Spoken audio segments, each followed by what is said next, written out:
Good morning. It's Lisa with Soulshine, and it's morning tea with me.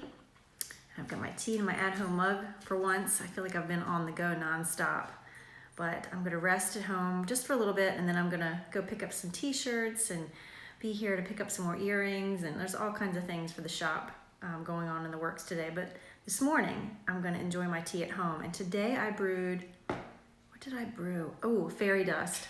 It's like a vanilla tasting tea with a little bit of cinnamon, and it has, I don't have the right mug for it, but it has these sugar crystals in it, so when it spirals, you can see all of these little sparkles in the tea. It's really lovely. But you can't see it in this lighting. Trust me, it's awesome. So this morning, I wanted to go over a conversation that I had with my daughter, and most of these videos, if you haven't figured out, or maybe you don't know, I do it for myself.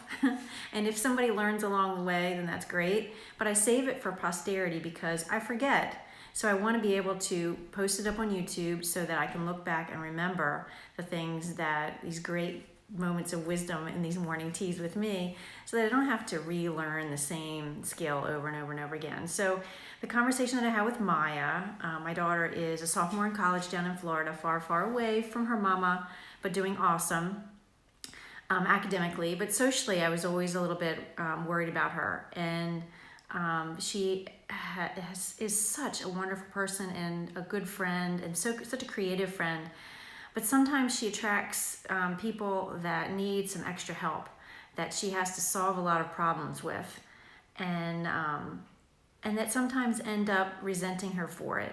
And that's a whole other conversation. But it brought us into this conversation of how to be a good friend. So today, that's what I want to dig into. So if you have all your friends' issues figured out, just swipe left and continue on to the next story.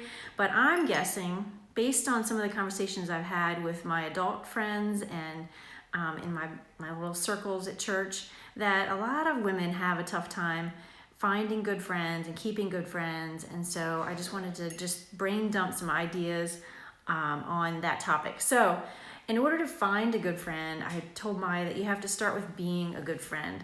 So continue to be your authentic self, because that will attract your authentic tribe. I know I've gone through a time period where I tried to be something that I thought other people would enjoy or laugh with or whatever, like find cool, dress cool, act cool, talk cool, drink cool, whatever, all the things cool. And then it attracts people that don't really have your best interest and expect that from you. And then over time, it starts to smell fake, and friends can smell fake. So my best advice, number one, is to be your authentic self. Whether that's crazy, like sometimes I say and do crazy things, and sometimes I dance unexpectedly because it's a good tune or whatever. Like, the right person is going to find that really appealing and fun, and the wrong friend is going to see that and be like, you are such a weirdo. Swipe left. Not for you. So I kept telling Maya, if that's not the friend for you, just keep on going. Swipe left. And in this world, I don't know if it's swipe left is good or right is good. Either way, in my terminology, swipe left is move on. So be a good friend to others and be your authentic self. So that's kind of two parts. And then I also told her that you really have to have a good balance between give and take. So you can't overload your friend basket with so much of so many people that need from you, that are taking from you constantly, because you're never refilling your own bucket, and then you end up feeling depleted and maybe resentful to them. There's nothing wrong with like pulling someone up along the way with you that's maybe a couple steps behind you from where you are, to encourage them to lift, but they have to do it themselves too. Like you can't, you can invite them to rise, but if they're not going to rise with the information you're giving them, then that's kind of on them. That's not their season in life, or maybe that's not their happy place. I don't know. My point is to balance it out. You can't have so much that take, and then or then be with somebody that just gives all the time. Like, it really needs to be a good balance. You have to be able to give to them and they give back, and so that's a nice symbiotic relationship, nice and healthy. Good example is I've been around people in my previous years that do nothing but take. They don't ask about my own situation or feelings or future.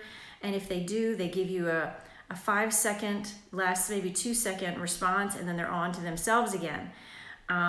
That's draining. When you leave their presence, you don't feel uplifted and filled up and overflowing. You feel like an energy vampire has just pulled all of your goodness out of you.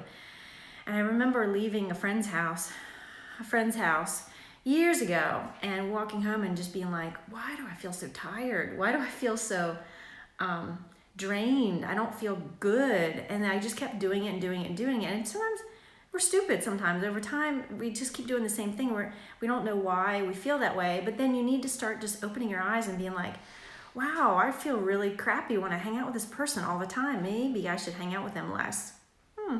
That's a good idea. Maybe I should apply that in my life.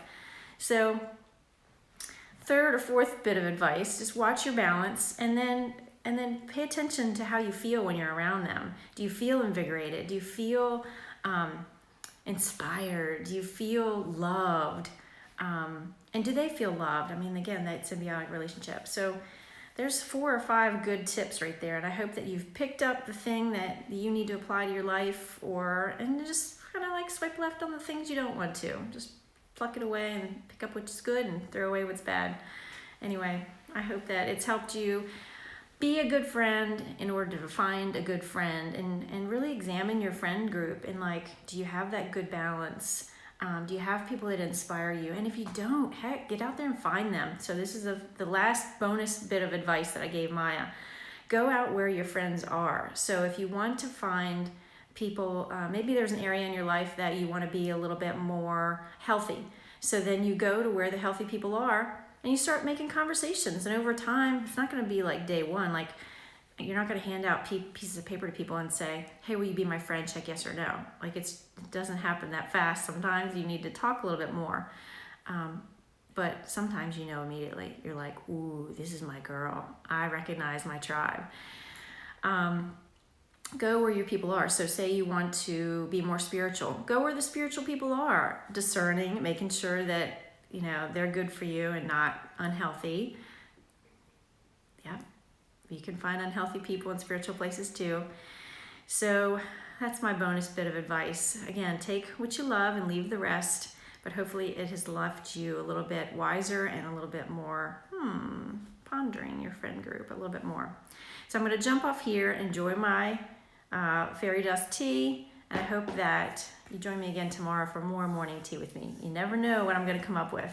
So until then, I hope you know that I'm sending you much love, and I hope you have a most marvelous day. Love you much. Mwah, mwah, mwah.